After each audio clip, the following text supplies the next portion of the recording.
How do? Today, this one's going to be about the prophecy or the arrival of God in his incarnation called Kalki. Now, this has been a long fascination with me since picking this stuff up, the Vedic culture, about 21 in 1996.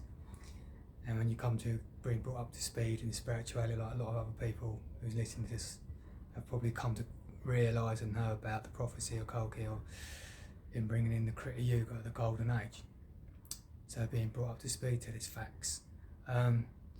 It's trying to detect the time of when he comes, because if he's meant to come within this 427,000 years left in the Kali Yuga, 432,000 years, 5,000 years plus has just gone past. Lord Chaitanya is God himself in a hidden incarnation, was here 537 years ago when he arrived in 1534, leaving a 10,000 golden yuga to come. So is that to say in the whittling down or decipherment, does that mean them will come within this 10,000 years then, if he's meant to arrive?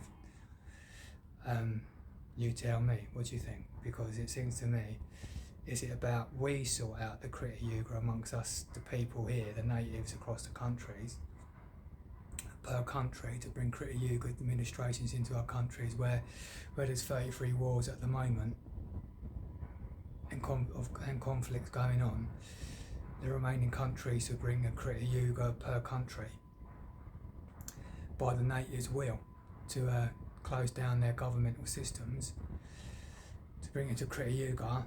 Is it a thing that we do as the natives, or is it basically led by the Father himself to come in incarnation within the 10,000 years?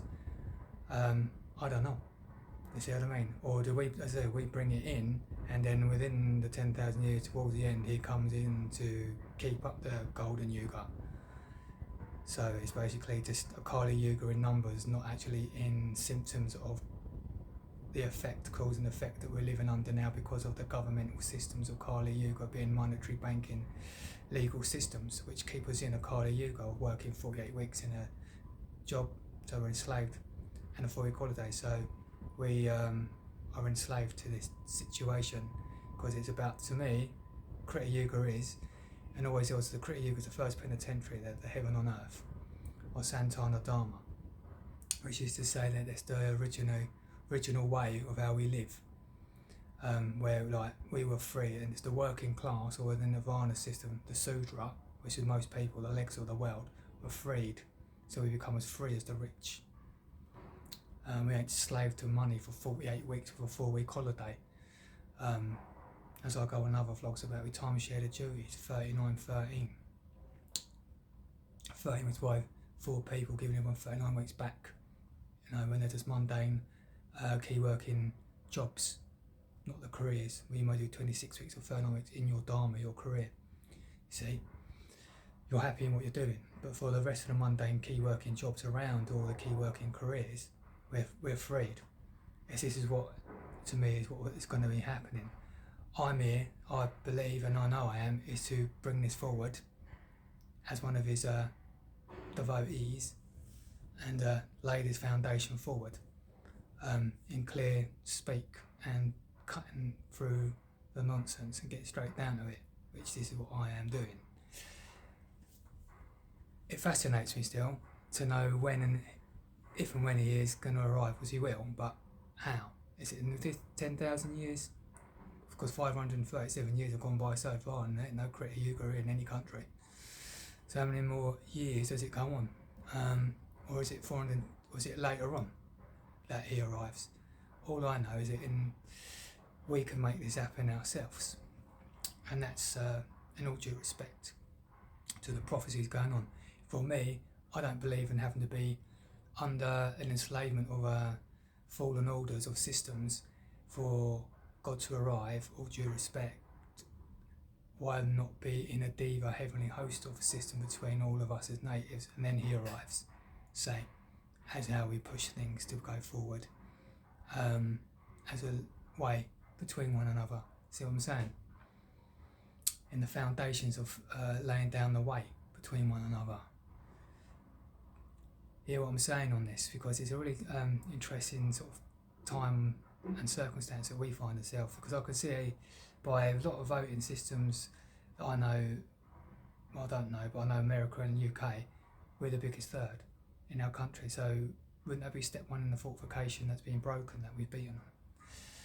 See what I'm saying? Then I'll go on to that 5-step plan I've talked about in other vlogs, how we beat the system. But yeah, to me, it's down to us until he arrives, you see. It's a bit like we're in Helm's Deep in Lord of the Rings, holding in, waiting for like Gandalf to come on the 5th day of the morning, right, with the rest of the elves to basically free us basically into a Krita Yuga against the Iron Age of a dorky, orky Sauron system, right, and Sauron's system, you know. You can look at it that way, you know, talking in the tongues of a creative writing. But you know, I'm getting it. It's sort of like it's down to us to sort it out. And to me, the good news is we have cut the day short via UK, and America always has done. Now, as I keep going on, I don't know what all the other situations, all North European countries, South American countries, African countries, and how they hold in their own political systems and where they are as the natives, not outvoting their own people, governmental rulers. You tell me, I don't know. But it comes across to me that this is where we got to sort of like focus, and each country will graduate itself by the staggered general elections, where there are general elections, to close down the systems where they're not at war and conflict. So we sort of, while other countries are unfortunately warring, we can sort of progress to making Krita Yuga administrations within our countries, so setting ourselves as natives between one another. See what I mean? It's a tricky one, right? I think it is, because it's so fortificated and there's so much other issues going on in the world. And to me, it's just cutting down straight to the straight, you know, and just getting down to, do you want to continue down this path of 48.4 of monetary world legal order, or do you want to basically remove the governmental system through lawful rebellion and start to put in human resources, a work rostering template that basically makes us work for 13 weeks at most and gives you a 4-week holiday. I mean, say that again, I'll correct myself, 13 weeks between 4 people giving you 39-week holiday. It could even be 15 weeks of the inductions, basically 2 week and training on for 13 weeks. It could be induction for, you know, you could be doing it even longer, you know.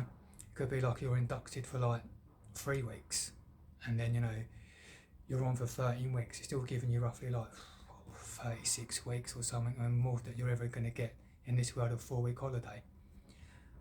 So, yeah, it's just a little question that runs through my consciousness a lot over these years of if and when and how.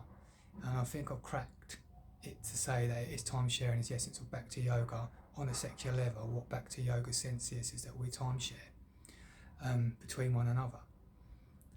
See what I'm saying? But yeah, it's up to us to do it, I think, and it's all we can do. I'll leave it there for now because I'm running out of things to say. But yeah, that's it for now, and have a think about it, you know, tell me what you think in your comments underneath. Be interested. Anyway, see you later.